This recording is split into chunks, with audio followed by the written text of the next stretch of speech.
Meus amigos, de quarta-feira para cá, a situação, especialmente ali pensando no Irã, Iraque, anda bastante complicada e tudo isso trouxe uma nova precificação para o próprio petróleo. Só para a gente entender que situação que é essa, né? Vou até puxar aqui para vocês alguns dados, né? Primeira coisa que a gente tem que saber, né? Que o próprio Israel teve que gastar ali algumas bombas e para isso ele vai ter que recomprar essas bombas do arsenal aqui das empresas americanas. Falando aqui mais especificamente de petróleo, tem a parte do shale americano que estava desligado com o petróleo a US$ 60, porque naquele momento não valeria a pena. E hoje nós temos um petróleo com um preço bem diferente, tá? Vou até mostrar aqui para vocês. O petróleo lá da quinta-feira praticamente, né? Da quarta-feira para cá, saiu ali dos seus 66, chegou a tocar aqui praticamente os seus US$ 79, né? Mas se você for considerar que nós há pouco tempo atrás, né, chegamos a bater o petróleo aqui abaixo de US$ 60, 58,74.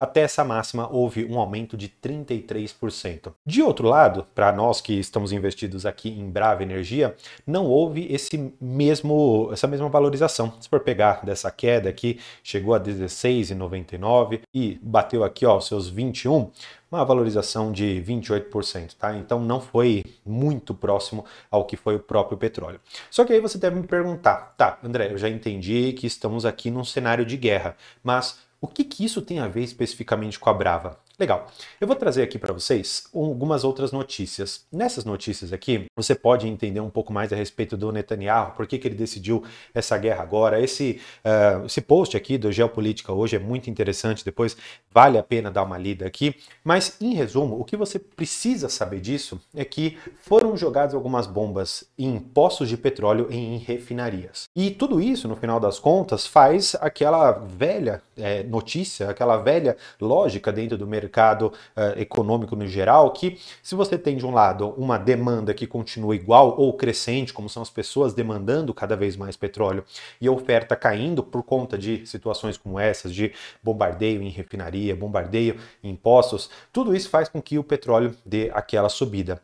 E não sou eu que estou dizendo que o petróleo vai subir. Na verdade, tem essa reportagem aqui do JP Morgan que traz o seguinte pra gente, né? Que o JP Morgan prevê petróleo a US$ 120 por barril, com escalada das tensões entre Irã e Iraque, tá? Nesse ponto aqui em específico, eles falam muito sobre como que isso daqui pode escalar e tudo mais, mas eu não quero entrar muito nessa parte geopolítica, de questões de guerra, porque, de uma certa maneira, é meio complicado da gente dizer quem tá certo, quem tá errado, e eu acho que esse canal ele não tá muito vocacionado a esse tipo de discussão. E claro, se você quiser uma discussão mais aprofundada, coisa assim do gênero, nosso grupo lá do WhatsApp, que é aberto, aqui embaixo está na descrição, você pode entrar lá, o pessoal conversa bastante sobre essa temática, inclusive muitas das notícias que eu tenho aqui foram eles mesmos que acabaram fornecendo e eu congreguei tudo isso para trazer aqui para vocês, legal? Agora, vamos falar especificamente do cenário da Brava. Eu trouxe aqui para vocês alguns cenários, tá bom? Eu trouxe o cenário de hoje, um cenário intermediário e um cenário mais otimista. Uma boa parte desse cenário otimista está relacionado nessa primeira parte aqui, porque eu vou falar sobre produção, está relacionado ao aumento da produção aqui na próprio Atlanta, né, que eu vou considerar aqui 40 mil barris de petróleo. Alguns vão poder me falar, André, mas a própria Brava já falou que o FPSO ele não passa dos 40 mil barris. Mas na verdade não é isso. Na verdade esse daqui é o limite seguro. Só que se você quiser, depois a gente pode alterar isso aqui, ficar dentro das bandas mais ou menos ditas pela companhia e não tem problema. Depois eu vou ajustar isso aqui com vocês para a gente trabalhar vários cenários. Mas o que eu quero na verdade trabalhar com vocês seria essa parte aqui de baixo, tá bom? Que seriam os cenários de acordo com a quantidade de barris produzidos e o Brent, tá bom? Claro, também eu vou falar um pouco aqui de dólar para a gente ter finalmente qual seria um esperado lucro por ação para esse próximo ano, pelo menos para esses próximos 12 meses aqui, imaginando que essas tensões elas possam permanecer, tá bom? Então, vamos começar trabalhando pelo óbvio. Hoje, o Brent, e aí a gente pode até voltar aqui, o Brent ele está sendo negociado a US$ 74,38.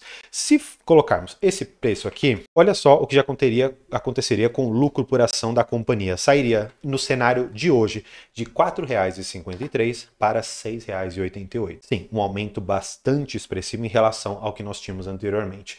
No cenário intermediário já pula para R$ 8,00 e no cenário mais otimista prevista para 9,24. Legal? Agora, vamos estressar um pouco mais. Vamos imaginar que o JP Morgan esteja parcialmente certo e que o Brent ele possa chegar ali na casa dos seus 100 dólares eventualmente. Olha só, uma companhia que tinha ou teria um lucro por ação neste ano de aproximadamente ali os seus R$ 4, pula para 10 e no cenário mais otimista para praticamente R$ 14 por ação. Se você que gosta de uma métrica, por exemplo, de preço-lucro, você olhando para isso daqui, a companhia hoje sendo negociada a R$ 20 e no pior dos cenários ela está aqui com um lucro por ação de 10, significa que o nosso preço-lucro é de 2 vezes. Olha, eu confesso que assim, é muito difícil eu encontrar uma empresa que dá um lucro por ação do tamanho da Brava, sendo negociado a 2 vezes lucro, isso nos pior dos cenários, tá bom? Por quê? Porque nesse cenário aqui, gente, eu estou desconsiderando a volta da produção mais forte de Manati, eu estou desconsiderando uma melhoria aqui em Potiguar, tem muita coisa que eu acredito que pode acontecer. Portanto, onde eu estou hoje, no cenário que eu acho que é o mais provável de acontecer? Esse daqui, tá bom? Esse daqui é o meu cenário intermediário, é onde eu acredito sinceramente que a Brava pode permanecer. Vamos colocar nessa situação. Com o Westlaw tendo ali 20%, significa que no máximo ela poderia ter aqui uma equivalência de 32 mil barris e não tem problema, eu posso continuar trabalhando com isso. Independentemente desse cenário, eu ainda assim tenho um lucro por ação de praticamente R$ 12 ali. Ou seja, se eu mais uma vez colocar esse cenário intermediário, que é o que eu particularmente acredito, e olhar aqui para os resultados da companhia, não me parece que deveria estar sendo negociada a 2 vezes lucro. No mínimo, pelo menos ali umas 4 vezes lucro, o que já faria com que essa empresa fosse, e aí a gente poderia calcular aqui, ó, 11,92 vezes 4, ou seja, a companhia ela deveria estar sendo negociada, considerando esse cenário aqui, em R$ 47,68. Maravilha? Mas eu particularmente também entendo que o Brent ele não deve chegar a 100 dólares, pelo menos não é o que eu estou imaginando para esse primeiro momento. Eu quero acreditar que a gente deva parar em alguma coisa próximo ali aos seus 85 dólares por barril, tá bom? Não acredito que a gente deva passar disso. Ainda assim, nesse cenário intermediário que eu tenho mostrado aqui para vocês, nós ainda assim ficamos com um lucro por ação de 9,39 por ação, o que é muito, muito alto ainda. Isto porque eu estou considerando aqui despesas com juros, imposto de renda, contribuição sobre o lucro líquido, aqui um valor bastante substancial, considerando que a companhia não tem tanta dívida para pagar neste ano de 2025. Mas eu quero trazer para vocês um pouco daqui, então vamos só voltar uma coisa, ó, na parte da posição de caixa, amortização de dívida, etc., 2025 nós temos aqui praticamente 100 milhões para pagar em dólar, claro. Isso daqui daria mais ou menos ali uns 550 milhões, né? Mais ou menos seria esse o valor que a gente poderia esperar para esse ano em termos de dívida, tá? Mas eu não acho que, ainda assim, considerando a posição de caixa que nós temos, que isso prejudicaria muito a companhia, ainda mais sabendo que nós conseguimos ali uma parcial venda junto com a PetroRecôncavo, nós vamos ter outros valores também a serem recebidos, e eu já falei isso no outro vídeo, mostrando que essa dívida aqui já está praticamente endereçada para esse ano, então a preocupação só começa realmente ali a partir de 26, preocupação entre aspas, né, porque a companhia vai gerar muito caixa até então. Uma coisa que pode sim levantar um pouco de dúvida essa questão da posição de hedge da empresa. Especialmente nesta parte aqui, é isso que eu quero conversar com vocês. Só para você entender, a companhia ela fez um collar, ou seja, ela travou qual seria o valor mínimo de petróleo que ela e poderia fazer essa proteção. Então nós temos aqui o valor de 1.187.000 para esse segundo trimestre aqui, e nós temos bandas de valor, ou seja, se o petróleo ele passar dos 87, ficar, por exemplo, em 90, significa que a companhia vai perder em relação a essa quantidade de barris esse valor aqui de 3 dólares por cada um, porque ela vai ficar redeada, só que ela vai bater no teto. Da mesma maneira, se fosse para baixo, por exemplo, ali nos seus 61 dólares, se o petróleo tivesse a 58, ela consegue ganhar este valor aqui, mais uma vez esses 3 dólares, de proteção que ela fez. Só que essa proteção ela vai acabando com o tempo. Claro, a companhia pode refazer, mas nesses níveis hoje de petróleo, não acredito que ela vá refazer nessa mesma medida aqui. De qualquer maneira, se a gente considerar que nós vamos ter um teto, pelo menos para uma quantidade aqui de barris de petróleo, isso pode, em alguns termos assim, prejudicar um pouco o resultado da companhia se o petróleo der aquela disparada que o JP Morgan está esperando. Se chegar a 120, 100 mil barris, a gente vai ficar ali brecado nos 87, pelo menos uma parte da nossa produção nesses próximos trimestres. O que, de um lado, é bom, vamos dizer assim, porque a companhia conseguiu fazer a proteção para, eventualmente, um Brent mais baixo, só que no momento de alta, assim, a gente não consegue capturar tudo. Então, é natural desse segmento de petróleo que haja esse tipo de situação e até proteção para a companhia, porque a Brava, assim como algumas outras empresas que nós temos aqui, ela está bastante alavancada, pelo menos neste primeiro momento, olhando só para o passado. Se a gente considerar, portanto, que ela não pode se dar ao luxo de brecar a produção, assim como o shale americano faz, a gente tem que ter, portanto, uma proteção. E essa proteção, ela não sai de graça, ela sai com a exata lógica de que se você tiver um preço muito superior, você, entre aspas, paga ali aquele pedágio e não recebe o acréscimo que seria, como eu mostrei para vocês ali. Desta maneira, vamos considerar a seguinte situação, o cenário intermediário, em que Papa-Terra tem um pequeno acréscimo, Potiguar tem um acréscimo razoável, afinal de contas, o Boeri está fazendo um excelente trabalho, recuperação primária, secundária, terciária que estão fazendo lá dentro, projetos de injeção de polímero, tem muita coisa acontecendo. Eu acredito nesse cenário intermediário, até mesmo otimista, e ele vai conseguir entregar tudo isso ao longo desses próximos 12, 18 meses, é algo que eu realmente estou acreditando. Atlanta, por sua vez, vai fazer a conexão já agora em junho dos postos 2 e 3H, o que deve trazer uma produção de mais ou menos ali uns 5, 6 mil barris a mais por dia. Então, nós devemos chegar ao pico dos seus 40 ou mais mil barris de petróleo, gerando aqui para a companhia esses, no mínimo, 32. Parque das Conchas, eu também acredito que deve haver um pequeno acréscimo, tá bom, ao longo do tempo. No cenário mais otimista, eu estou considerando aqui 8.400. Nesse particular, eu acredito até que pode ser alcançado, mas aqui já seria muito otimista. Para Manati, gente, eu confesso que eu fui até bem pé no chão.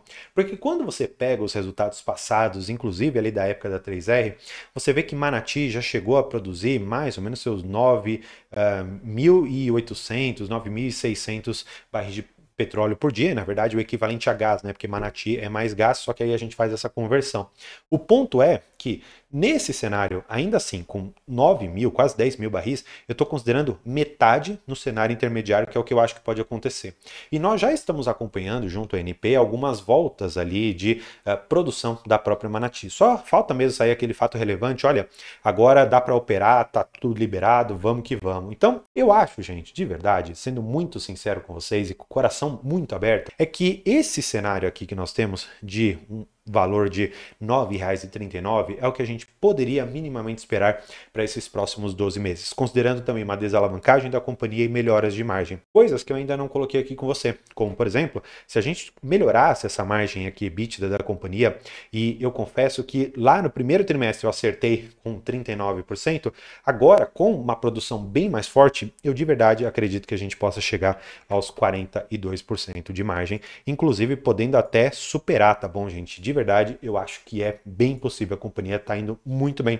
Então, eu quero que vocês percebam que no pior dos cenários mesmo, a gente teria uma companhia negociada a 2 vezes o seu preço-lucro ou alguma coisa muito próxima aí. E esse é o cenário em que eu quero estar investido na companhia, em que eu vejo uma discordância muito grande entre o valor da companhia e o preço de fato que ela tem. Então, olha só, eu vejo uma companhia negociada a 2 vezes preço-lucro, com um baita de um crescimento por detrás, com potenciais incríveis e que está sendo negociada a um valor muito baixo.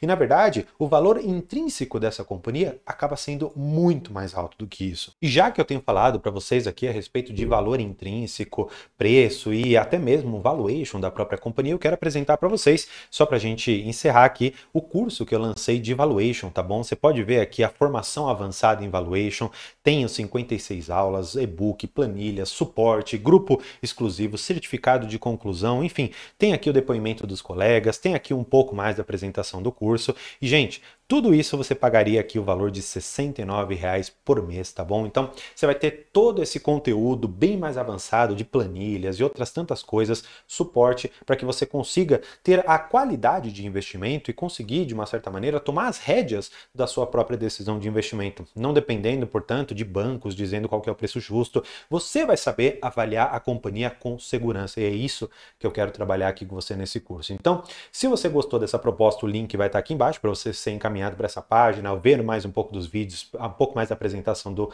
meu trabalho. E claro, se você gostou ainda mais disso daqui, tem esse outro vídeo para você continuar seus estudos a respeito de Brava. Por hoje é isso, muito obrigado e tchau!